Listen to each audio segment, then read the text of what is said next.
anak-anak semuanya, apa kabar? Mis harap kalian semua dalam keadaan baik ya. Kita bertemu kembali di pembelajaran seni budaya bersama dengan saya, Miss Johana Purba. Sebelum memulai pembelajaran, jangan lupa selalu diawali doa ya nak. Pada pertemuan kali ini, kita akan membahas materi di bab 15 tentang merancang pementasan.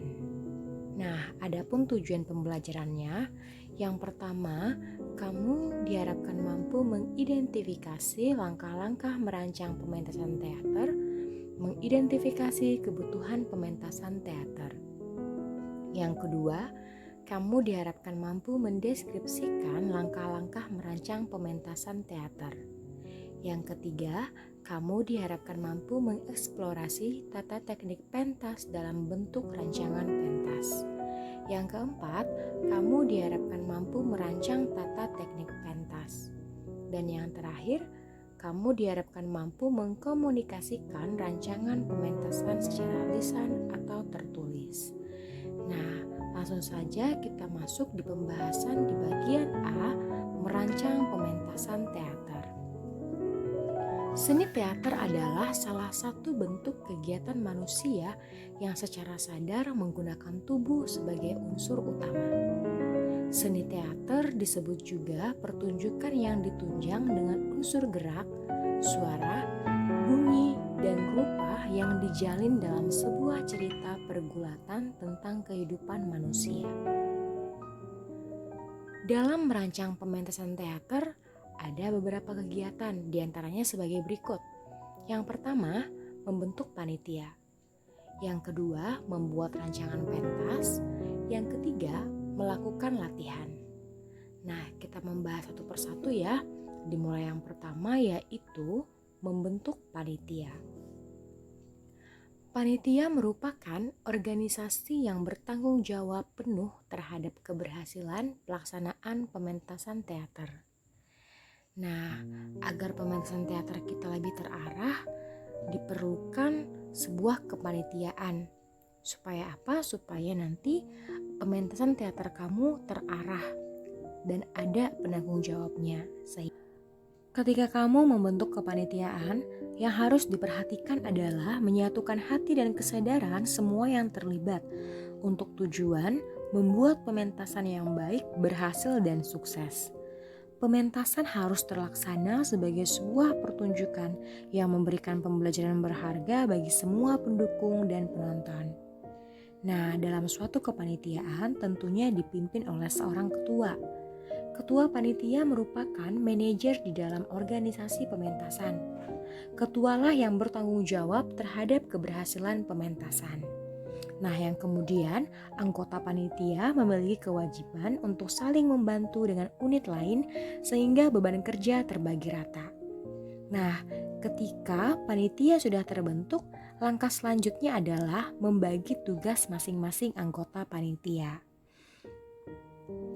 Adapun struktur panitia dalam pementasan teater antara lain 1. Pimpinan produksi, yang kedua pimpinan artistik, yang ketiga, manajer panggung. Yang keempat, asisten manajer panggung. Yang kelima, penata lampu. Yang keenam, penata musik. Dan yang terakhir, penata gerak. Nah, masing-masing struktur ini memiliki tugas dan tanggung jawab untuk tercapainya pementasan teater. Nah, yang berikutnya kita masuk di pembahasan yang kedua, yaitu membuat rancangan pentas. Pembuatan rancangan pentas harus menyesuaikan dengan kebutuhan dari naskah yang sedang digarap. Nah, maksudnya di sini, jika naskah menceritakan lingkungan di hutan, maka rancangan setting atau latar belakang panggung dapat berupa gambar hutan, lengkap dengan pohon-pohon yang dibuat 3 dimensi. Sekaligus juga dilengkapi dengan properti atau peralatan yang mendukung suasana di atas pentas. Perlu juga dibuat seperti batu-batuan, ranting, ataupun rumah kayu. Setting dan properti sebaiknya dibuat dengan kreativitas atau mungkin memanfaatkan bahan-bahan bekas. Bahan-bahan bekas dapat dibentuk menjadi benda yang mempunyai nilai keindahan. Pengetahuan tentang teknik pentas diperlukan untuk mengenal cara kerja yang baik dalam merancang pementasan. Nah, tentunya di dalam teknik pentas ini tidak terlepas dengan yang namanya panggung, yaitu tempat kita melakukan adegan teater. Dalam teknik pentas terdapat beberapa contoh panggung, antara lain, nah ini dia gambarnya, bisa diperhatikan ya, ada 4 jenis pentas di sini atau 4 jenis panggung, di mana keempat pentas ini merupakan jenis panggung atau pentas arena. Nah, untuk di bagian atas ini merupakan panggung arena yang berbentuk huruf U. Bisa kita lihat ya, bentuknya menyerupai huruf U, di mana bentuk yang membentuk huruf U itu adalah tempat duduk si penonton.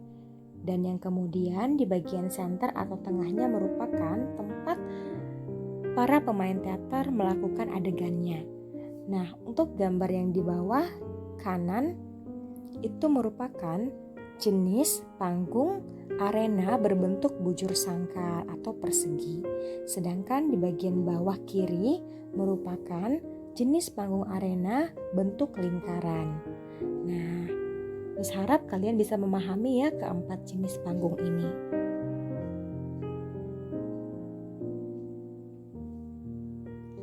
Nah, yang berikutnya yaitu pembahasan ketiga, melakukan latihan. Proses latihan sangat diperlukan dalam merancang pementasan teater. Latihan teater biasanya dipimpin oleh pelatih teater atau koordinator latihan. Latihan yang baik diawali dengan latihan rutin berupa pemanasan, olah tubuh yang berguna mempersiapkan kebugaran pemain, dan olah suara yang berguna untuk kesiapan suara pemain. Nah, ketiga hal ini merupakan teknik dasar bermain teater ya. Bisa Miss ingatkan kembali, teknik dasarnya itu adalah olah tubuh, olah rasa, dan olah suara atau olah vokal. Nah, anak-anak semuanya, kalian bisa melatih ketiga teknik tadi dengan membaca naskah teater pendek yang ada di bukumu halaman 199, yaitu teater yang berjudul Si Piko, Ikan Serakah. Kalian bisa menerapkan ketiga teknik mulai dari olah rasa, olah tubuh, ataupun olah vokal dengan membaca dialognya. Nah, sekian penjelasan Miss di bab 15 ini mengenai merancang pementasan. Miss harap apa yang sudah Miss sampaikan dapat kalian pahami. Kita bertemu di pembahasan berikutnya dan sampai jumpa.